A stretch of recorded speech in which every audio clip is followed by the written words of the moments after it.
आम राज्यर राजधानी तथा मंदिर मालिनी सहर भुवनेश्वर आयोजित हो जाइछि 4th इंडो अंकोलोजी समिट। नवेम्बर 11, 12 और 13 तीन दिन धरी आयोजित यह सम्मेलन उद्घाटन उत्सव को योजना करा जाइथिला नवेम्बर मास 12 तारिख में।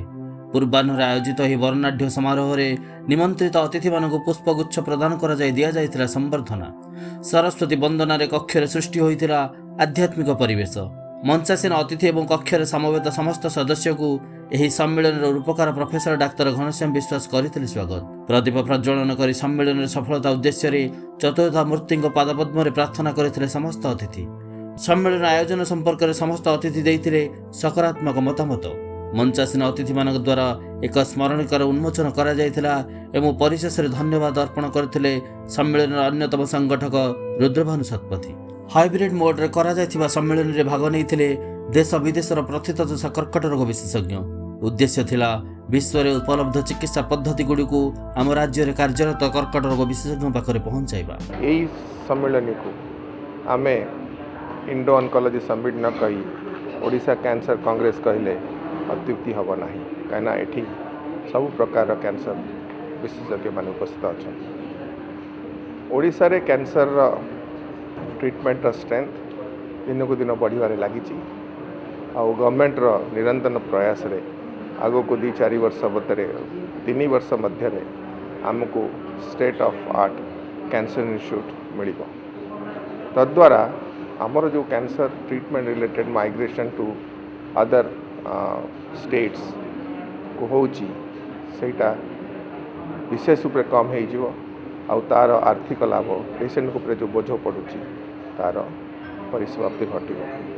और सरकार जो तांकर BSK योजना अनुसार सबु सरकारी हॉस्पिटल तो कैंसर ट्रीटमेंट अच्छी आचार्य हरिहर रे भी अच्छी मेनली द सेंट्रल पिलर से ट्रीटमेंट तो फ्री, किंतु BSK योजना रे सरकार बहुत गुड़िए प्राइवेट हॉस्पिटल को एम्पैनल कर कैंसर ट्रीटमेंट पाई, जद्वारा बहुत लोग उपकृत होती। आमर यही प्रकार जदि परिश्रम बजाय रमें 5 वर्ष मध्य ओडिशा रे गोटे सख्त कैंसर ट्रीटमेंट पेंटस्थल भाव में बढ़ पार। कर्कट रोगर चिकित्सा क्षेत्र में घटले अभूतपूर्व परिवर्तन।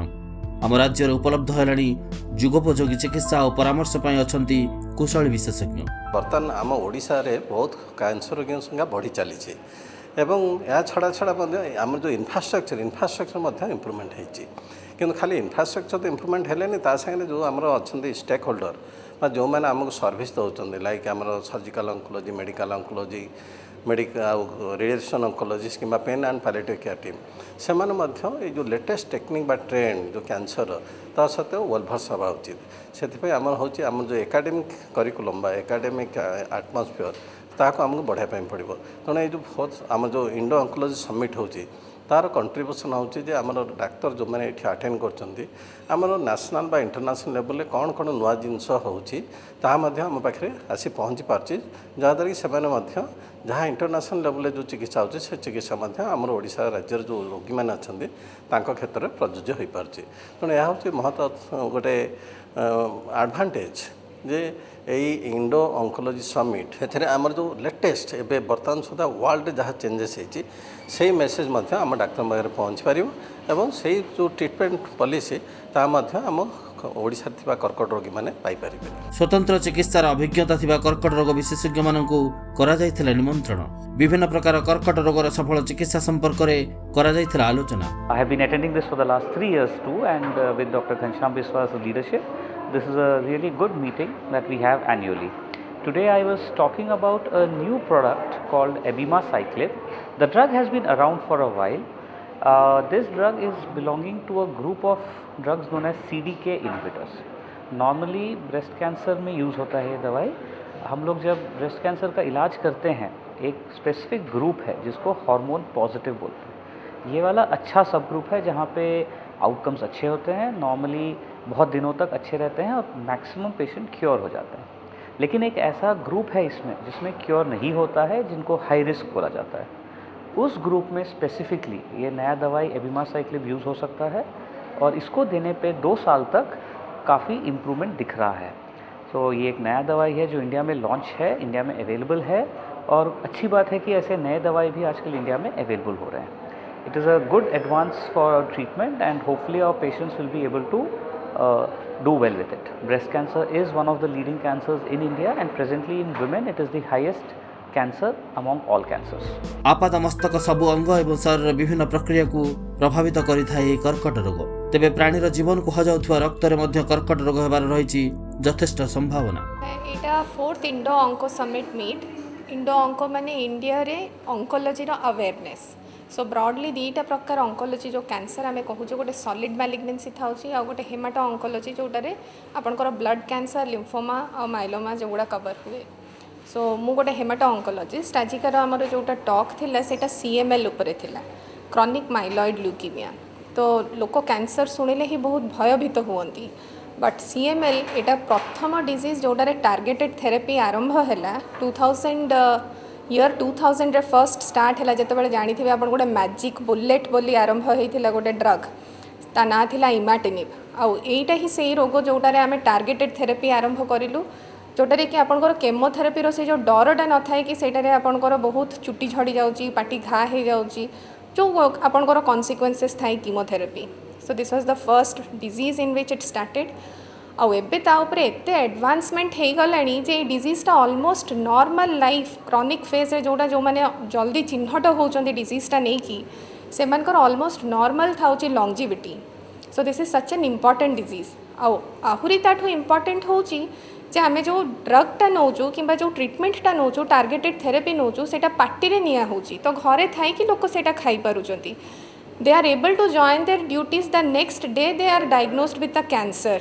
सो याठू बड़ी के आउ साइंस रो अचीवमेंट कौन at this present scenario I think words will fall short of. And second जिनस होची जे आफ्टर ट्रिटमेंट 5-6 वर्ष पर जदि तांकर अनडिटेक्टेड लेवल थाउची कैंसर तांको देहरे they can be free of this treatment also, माने ये औषधटा आ दरकार भी न पड़ी पारे। So this is what the advancement are for now. So thinking of a normal life and a normal lifespan in a person who has cancer, I think that is the best gift of science to the mankind. 3 दिन व्यापी कर्कट रोग संपर्क रे करा जायथिला आलोचना। नवीन एवं प्रवीण कर्कट रोग विशेषज्ञ मध्य होइथिला ज्ञानर आदान प्रदान।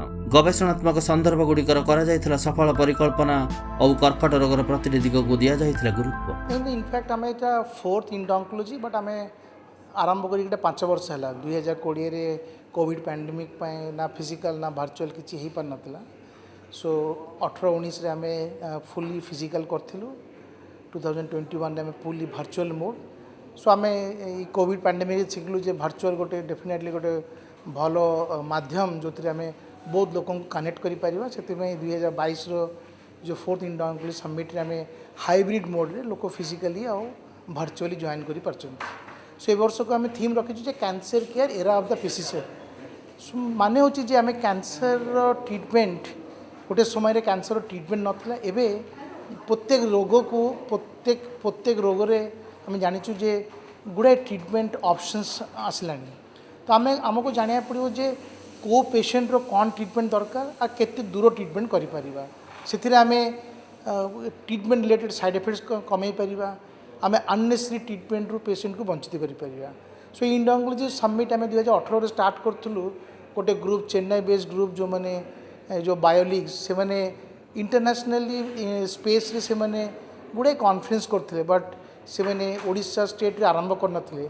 तांको संगे जितले मिसिलु आम जानलु जे इंडिया बाहर कॉन्फ्रेंस करिवार तार गोटे अलगा माने ये प्रयास अच्छी। जितले सेम जिनिस इंडिया रे करछु बा आम निजे स्टेट रे करछु, डेफिनेटली गोटे गोटे अलग प्रकार रे होछि। आम चेष्टा कलु जे आम खाली ऑंकोलॉजी कॉन्फ्रेंस जे आम खाली medical oncology surgical radiation oncologist की पैथोलॉजिस्ट को रखिबानी, आम चाहिबा जहाँ बेसिक साइंटिस्ट रिसर्चर्स जो माने आमको एक्चुअली एते वर्ष परिश्रम करिकी गोटे नुआ ड्रग दोची बा गोटे यही रोग विषय अंडरस्टैंडिंग दोचु, तांको आम केबे भी गोटे प्लेटफॉर्म रे केबे आनी पार नथलु। सेथिरे आम से आनी पाले जो ब्रिज द गैप जमती आम कथा होचु close the cancer care gap. So यही गैपटा को प्रयास रही जे आम आसंता केते वर्ष रे आम सेटा को केते क्लोज रखी परिबा, सो दैट कि आम definitely we are a part of the one system जो क्लिनिशियंस भी रहिबे, बेसिक रिसर्चर्स भी रहिबे, प्लस कैंसर आउ गोटे इम्पोर्टेंट था जो पैलिएटिव कैंसर केयर जो थाए से आम गोटे प्लाटफर्म में आने चेष्टा करूँ सो डेफिनेटली गोटे प्रयास रही प्रयास आगे भी सो प्रत्येक वर्ष आम भावुँ जे किसी बंधु ऐड ही चलती किसी वेल विशर ऐड ही चलती सो आसंता समय आम देखा जे केमती आम आउ केते बेसी लोक को मेन फ्रेम रे आनी परिबा और आम संगे जोड़ी परिबा। विज्ञान और प्रजुक्ति विद्यार प्रयोग बल मनीष तैयारी करिछि उद्भावनर सुदीर्घ तालिका। चिकित्सा क्षेत्र में मध्य अनेक दुरारोग्य व्याधिर हो पारुछि सफल चिकित्सा। तेबे गुरुत्वपूर्ण कथा हला से ज्ञान पद्धति गुडी को विशेषज्ञ पाखरे पहुंचाइबा। एथिपई संगठक मानक पक्षरु करा जायतिला सुचिंतित योजना। Yes, here Sid Kumar from Managing Director of BioLeaks. So this is 4th International Congress where we are supporting Cancer Society and we are looking for the development of Cancer Society through our conference. Definitely Odisha गोटे eastern India hub हवा को जाऊँचे specially Bhubaneswar medical tourism रो centre हम ओडिशार doctors को भितर ओडिशार research infrastructure भितर बहुत पोटेंसी अच्छी ओडिशा को ऑन्कोलॉजी और कैंसर डायग्नोस्टिक्स ट्रीटमेंट पे इंफ्रास्ट्रक्चर पे इन्वेस्टमेंट आसियार हाई प्रोबेबिलिटीज एथपे अच्छी कहीं आम रिसर्चर्स और डॉक्टर्स को भितर बहुत पोटेंशियल अच्छी आम रेस्पॉन्सिबिलिटी एटा आसूची कि आमर जो आइडियाज इनोवेशंस एंड जो एक्सपर्टीज अच्छी आम यंग रिसर्चर्स के भितर आम डॉक्टर्स को भितर सेटा ग्लोबल लेवल को पहुँचवा दरकार इंटरनेशनल लेवल को पहुँचा दरकार that will pull up investments that will pull up foreign participations involvement of different brands and international sector जोटा कि बहुत आवश्यकता हम सो दैट से फंड्स रे से इंफ्रास्ट्रक्चर रे से ब्रांड रे इन्वेस्टमेंट आनी हम हेल्थ केयर इंफ्रास्ट्रक्चर को डेवलप करने एटा बहुत इंपोर्टेंट कि आम प्रेसिजन ऑन्कोलॉजी को यूज करवा अर्ली डिटेक्शन पे तो आमर आउ गोटे गोल रोचे ये कॉन्फ्रेंस माध्यम we are focusing on very important factor कि कैंसर को अर्ली स्टेज रे केमती डिटेक्ट करी हबो जदि कैंसर अर्ली स्टेज रे डिटेक्ट होचे ताले क्यूरेबल हे परिबो जो इंफ्रास्ट्रक्चर्स आउ एक्सपर्टीज आउ available knowledge sources international level रे अच्छी so that also should reach to every aspects of and every individual so that तांकर लर्निंग भी हो पारिबो सो ये प्लेटफॉर्म क्रिएट करिया होचे बहुत आवश्यक प्रति वर्ष इंडो ऑन्कोलॉजी समिट कॉन्फ्रेंसेस जो ऑर्गेनाइज हुए आमे जो की डॉक्टर्स माने आम सहित अच्छा we bring best content of Odisha and eastern India to the world to make it accessible माने शिक्षा को लोगों को बहुत अपॉर्चुनिटी मिले गोटे छात्र तले विश्वस्तरीय चिकित्सा संपर्क में जानिबा और जणैबार सुजोग सृष्टि करे सम्मेलनी। तेबे एही 3 दिन व्यापी कर्कट रोग संपर्क में होइतिबा आलोचना आम राज्यवासी तथा समाज को बेस सहायक निश्चय।